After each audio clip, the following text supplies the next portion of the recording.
Welcome friends to another r/entitled parents video. As always, if you enjoy these videos, please make sure to hit that subscribe button. And our first story of the day is by Balder1917. Karen demands I babysit the entire neighborhood for free. Back when I was a kid, my uncle married a woman I despised. She was a manipulator, social climber, and an all-around gross person. She had 2 sons from a previous marriage. At the time of this story, I was 14 and the boys, who were horrendously behaved, were 6 and 8. I had sworn off babysitting them because they would try to physically hurt me and she refused to pay me, but made an exception this one time because her sister-in-law was receiving her prison sentence for having sex with a high school student she taught. I felt sad for their family, so I said I would do it for free, just this once. They lived in one of those neighborhoods where your neighbors just walk in your house and say hi and kids roam freely. Basically one of my versions of heck, but I digress. There was a crazy neighbor that lived across the street that kind of scared me. She's what we now know as a Karen. Well, Karen's 2 kids, ages roughly 4 female and 8 male, show up in the yard while I'm watching my cousins. The boy starts climbing the tree and dangling from tall branches while I begged him to get down and tell him that it wasn't safe. I knew Karen enough to know if he fell out of the tree, I was going to get it. The boy refused and climbed higher and higher, so I said he needed to go home. But he wouldn't. I said fine, but my cousins and I were going in because I would not be responsible. He tried to follow us in and I had to lock the doors. About 15 minutes later, Karen comes pounding on the doors, screaming at me to get out there. So I go out, afraid the boy had gone back in the tree and hurt himself. But no. She was livid I wouldn't babysit her kids. She got right in my face to the point I could smell the box wine on her breath and screamed how if one of her neighbors had a babysitter, the whole neighborhood has one and that's how things are done there.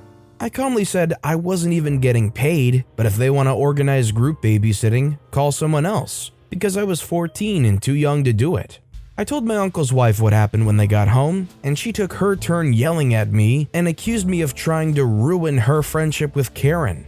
My uncle just stood there. When my dad picked me up, I waited until we got home to tell him what happened, and he called my uncle in a rage, but my uncle agreed I should have babysit his stepkids, Karen's kids, plus the 3 other kids that were there but not causing trouble. I never babysat them again. And several years later, the marriage ended in divorce when my uncle took one of the kids to the park and found her on a date with one of her boyfriends.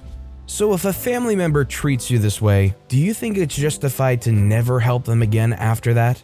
Let me know what you think in the comments down below. Our next story is by Nathan5660, entitled Mother Tries to Buy My Lightsaber. So I just started my collection of NEO pixel lightsabers. These have lights in the actual blade so they extend and retract like a real one would do. They can be quite expensive depending on which one you get. I took my new one outside last night after it got dark. I like to swing it around like a majorette in a parade. I'm not that good yet, but it is sure fun to do. My new one is black, so I like to leave it on the Kylo Ren setting because it looks cool. I'm outside doing my best to spin it around and tried something new, spinning it while holding it at the end of the hilt, near the pommel and speaker. A kid appears in the gateway of my front garden watching me. He must have been like 8 or something. He was in awe. His mom turned up too and they watched me for about a minute or so before the kid tugged his mom's arm pointing at me.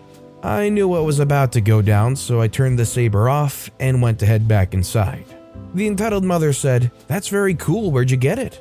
I said, "Oh, I got it from an online store called Padawan Outpost. They got all kinds of different ones on there. Character sabers from the movies, made up ones like this, loads, for good prices too." She says, "My baby likes your one." I say, "Yeah, they still have it in stock. It's about 130 British pounds or something though. Comes in different colors too, not just black for the hilt." She says, "No, he likes your one.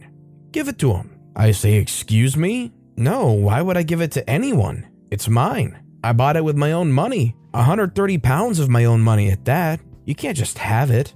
She says, "Why are you so mean? He's only 8. The kid says, "Mom, I want one too." She says, "I know, sweetie, I'm trying. I'll buy it from you for 50 pounds. I say, really? Yeah, sure, let me go get the box. I walk inside, open my curtains and turn the saber on again while looking at the kid and his mother. I take the box and beat the poop out of it with the saber. I then grab my phone and pretend to call the police. I didn't, I just stood there with the phone to my ear saying nonsense into it. They left rather quickly. I proceeded to just laugh out loud for 5 full minutes till my neighbor knocked, asking if I was alright. She saw what had happened from her window upstairs, so I told her about it, and she wet herself laughing.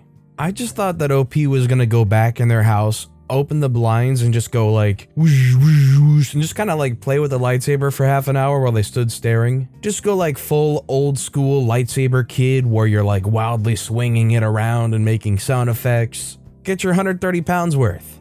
This next story is by Thrown Into Deep Water. That time I dropped off my nephew's birthday gift on my brother's patio.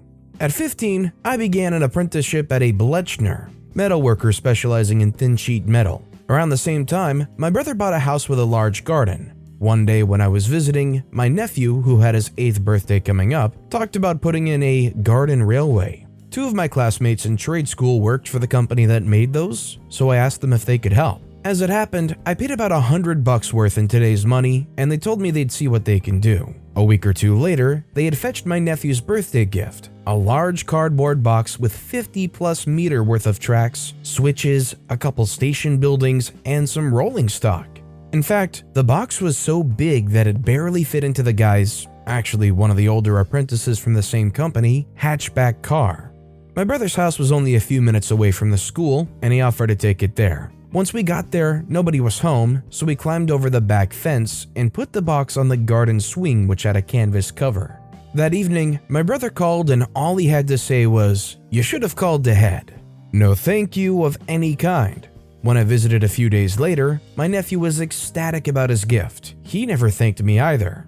I think my brother might have forbidden him from doing so. Instead, he showed his gratitude by being attentive, fetching me drinks and snacks from the kitchen, those kinds of things. My sister-in-law never said thank you as well, and probably for the same reason. But the garden was her domain as a stay-at-home mom.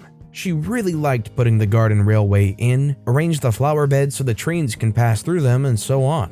And even months later, when one of his coworkers asked where he got all the railway stuff from, I put in how I got them.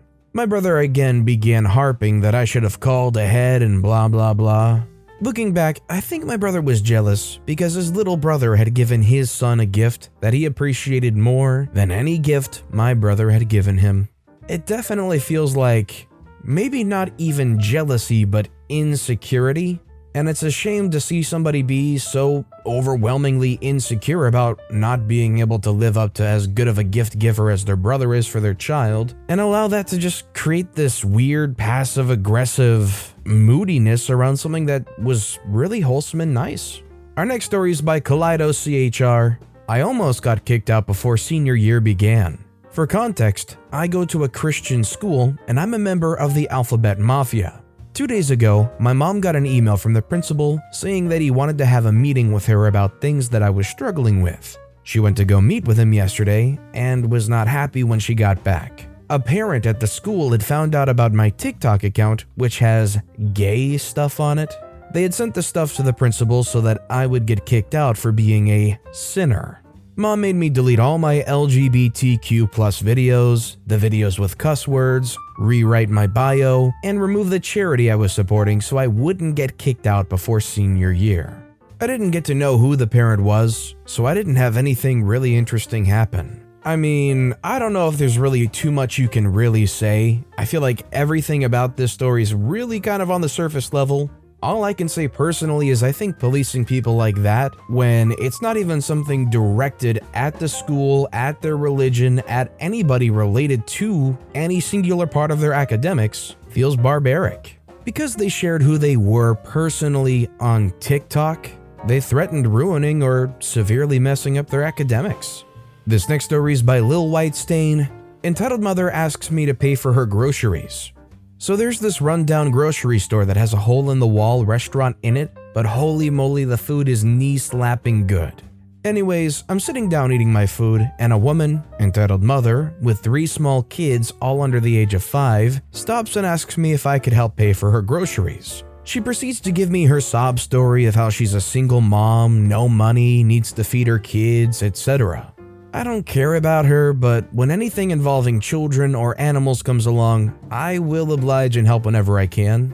I wouldn't say I'm super rich, but I make pretty good money and I could spare $100. I said, sure, I can spare $100. I'll finish my meal, and when you're done shopping, just grab me so I can pay it at the register for you. She thanked me generously, and her kids looked timid for whatever reason. The entitled mother comes back in about 30 minutes, and she has a ton of stuff, like T-bone steaks, shrimp, lobster. I'm like, I guess there's a sale. The cash register lady rang up the items, and the total was $346. I'm like, lady, I told you $100. If you need to feed your family, you can grab essential food items for $100. She then proceeds to embarrass me and say, you entitled Asian privileged witch, stealing American jobs because you have good stereotypes. You can't help us. I then said, okay, fine, screw this. See you, lady. But she then apologized profusely and started to remove expensive items and kept the essentials: pasta, rice, chicken, veggies, juice, snacks. I still paid for it. I just wanted to make sure the kids are fed. Was I scammed? Probably. If I found myself in the position of OP, I feel like I would do the same thing for any kind of parent with kids just asking for a handout. That said, them grabbing the lobster, the shrimp, the T-bone steaks, it's pretty clear that this was some kind of a scam. You know, they were probably hoping that they could get you up at the register, plop everything down in front of the cashier, maybe include the sob story like, this kind person said they'd pay for the food and help me and my kids out. Just try to go the full 9 yards to milk you for everything you got. This next story is by Magnus40, getting revenge on an entitled mother at Laser Zone. When my kids were little, we used to tire them out on Christmas Eve by being really busy all day until bedtime. We barely sat down from breakfast to bedtime. One year, we went to a laser arena. It was quiet with it being Xmas Eve, and there were us, a family of 4, and another family of 4, and a woman and her kid. All the kids were around 10 or 11 years old. The game started, and we, adults too, went off in the arena. At the end of the first game, Entitled Kid went off on one because Entitled Kid was at the bottom of the table with more deaths than kills. The adults were deliberately being bad at the game, ignoring the fact that the world's least stealthy kids were creeping up behind them, loudly and giggling to each other. Entitled Mother, however, was bulldozing the way ahead by shooting everyone in sight so that her kid would not get shot. The problem was that once she shot us, so that we could not shoot Entitled Kid, our packs turned off. So Entitled Kid's shots on our packs didn't register. Entitled Mother was scooping up all her son's potential targets and was pretty near the top of the board, second or third if memory serves. By game 3, she was getting angry, which prompted the kids and the childish adults, me included, to keep shooting her. Rather than return to base to respawn, she used herself as cover so that Entitled Kid could shoot from behind her. This was against the rules, and one of my sons pointed it out, and she said tough, and let Entitled Kid shoot him from behind her. At the end of the game, she was crowing to the kids and adults under Entitled Kid on the leaderboard how great her son was and how he was going to win. Any mention of cheating got hand-waved away with losers whine about rules. Game 4, we all decided independently on a truce and an Entitled Kid hunt. By the end of the game, he was back on the bottom with Entitled Mother. We covered all the exits from the spawn point outside the no-go zone to comply with the spawn point camping rules. The only deaths in the game were Entitled Mother and Entitled Kid, and the rest of us had all the kills. By the end of the game, she was raging at everyone for cheating, but the marshal insisted that we were playing within the rules, unlike her using herself as a human shield. We carried on for a couple more games while she was shouting at the staff for a refund. I do like the season of goodwill. Nothing like the Christmas spirit to bring out cooperation between strangers. I think this might be the only time that I can comfortably say that it was impressive how everybody got together in the Christmas spirit to shoot Entitled Kid with lasers and laser tag. I still felt it was pretty necessary to add that clarification on the end there. In a way, I kind of feel bad for the kid because you do want to do well in laser tag, you don't want to be at the bottom of the score. That said, that obviously does not give the green light for the Entitled Mother to start cheating, breaking the rules, just to try and boost her darling child's bad performance in the laser tag arena. I'm sorry, Karen, but if your kid sucks at laser tag, there might just be no helping. But with that being said, that's all the time we have for today. So of all these stories I've read today, which is your favorite and why? Let me know in the comments down below. And if you haven't yet, if you could like and subscribe, that would mean a lot to me. Whatever you do, whether it's liking, subscribing, turning notifications on, all of it helps grow this channel, and I appreciate the heck out of it. So until next time, I'll see you all tomorrow with some more stories.